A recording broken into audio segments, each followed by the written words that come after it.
ఈ ఆపద మనకి రాకుండా చూడడం అంటే ఏమిటో తెలుసా? భగవన్నామాన్ని నిరంతరం స్మరిస్తూ ఉంటే ఏ ఆపద మన దగ్గరికి వచ్చినా సరే మనం స్థిరంగా అలాగే ఉండడం వల్ల దాన్ని ఎదుర్కొనే ప్రయత్నం కూడా ఏమీ చేయకపోవడం వల్ల అదే వెళ్ళిపోతుంది. వీడు మొండేడ్రా బాబు, దేనికి చెలించట్లేదురా అని వెళ్ళిపోతుంది. అంచేతను ఎప్పుడు పెయిన్ కిల్లర్లు వాడడం కంటే రెసిస్టెన్స్ పవర్ పెంచుకోవడం మంచిది కదా.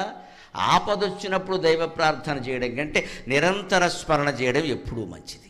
ఆపద వచ్చినప్పుడు చేసే ప్రార్థన పెయిన్ కిల్లర్ లాంటి, నిరంతరం చేసే స్మరణ నిరోధక శక్తి లాంటిది. ఏది కావాలో మీరే ఆలోచించు. నిరంతరం సుఖంగా ఉన్నా సరే, దుఃఖం ఉన్నా సరే, ఏమీ లేకపోయినా సరే, మామూలుగా కూర్చున్నా సరే, అనవసర పనులు మానేసి, అనవసరపు మాటలు మానేసి, అనవసరపు ఆలోచనలు మానేసి భగవద్ధ్యానం చేస్తే జీవితం అంతా బాగుంటుంది. పైగా భౌతికమైన కోరికలు కూడా అన్నీ తీరుతాయి, ఇబ్బంది ఏం లేదు, అన్నీ తీరుతాయి. దానివల్ల వచ్చే ప్రమాదం లేకుండా దేవుడు చూస్తాడు. వడపోసినటువంటి నీళ్ళు పాలో మజ్జిగో ఇచ్చినట్టుగా దేవుడు వడపోసిస్తాడు నీకు ప్రమాదం లేకుండా.